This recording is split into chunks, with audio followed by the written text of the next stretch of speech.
last Thursday. And we have joining us via Zoom from Kenya, Rose Mukonyo, who is a journalist and who monitored the re-election. Many thanks for finding time to join us. I do hope that we'll have better connection now.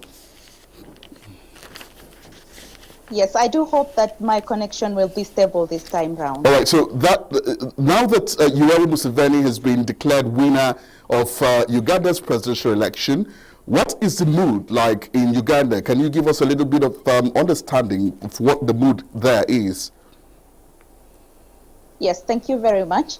As I was saying before my connection was rudely disconnected, it is very difficult for me now to say exactly what is happening in Uganda. As we all know, a few hours before the election, the internet was shut down in Uganda, and therefore much of what has been going on there between the polls and after the polls, as the results were getting announced, has not been relayed through the internet up until now, because the internet has not been reconnected. So it is very hard for me to say that this is what is happening really on the ground. But we all understand that there is a disgruntled, the voters are disgruntled. We are aware that Bobi Wine has already rejected the results. He has asked his supporters to be patient with him. He has He has also made the allegations that there was a lot of fraud, and we all know that there was a lot of fraud, because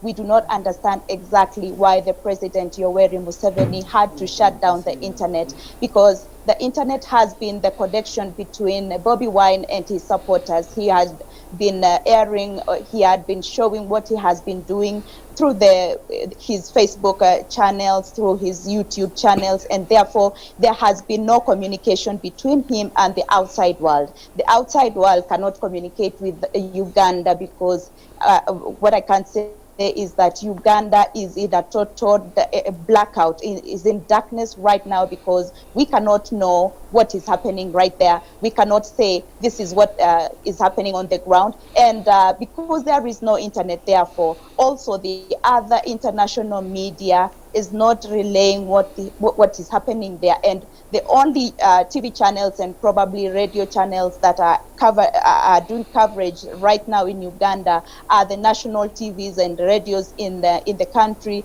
and therefore they can only relay what Museveni is ordering or is directing them to do, because basically the reason why he ordered for the shutdown is because he did not want the world to know exactly what is happening. That's obviously an assumption.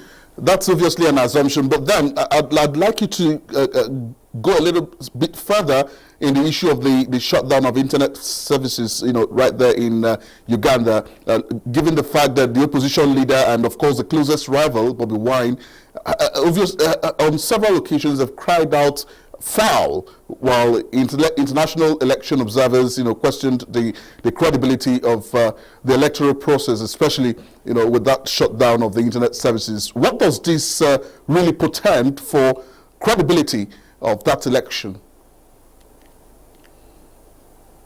Yes, the internet was blocked on the 13th of January, a few hours before the election, actually. And we know that the UN, the EU, and the US media and observers were denied accreditation, and therefore they could not cover anything that was happening there. Of course, we know that there are some independent media houses that went there. We had media represented from Kenya and other countries who went to cover that. And the fact that there's nothing that we can say, there's nothing, we cannot even have video clips that Bobi Wine was alleging that he had taken from the polls, and the fraud that he was talking about.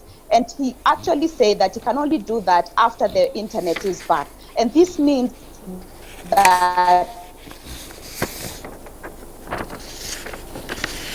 All right, many thanks to Rose Mukonyo for that insight. For the period of time batter, there is going to be nothing that Many thanks, Rose, for that, your insight on the Ugandan election. We do hope that with time, a lot of things will begin to unfold.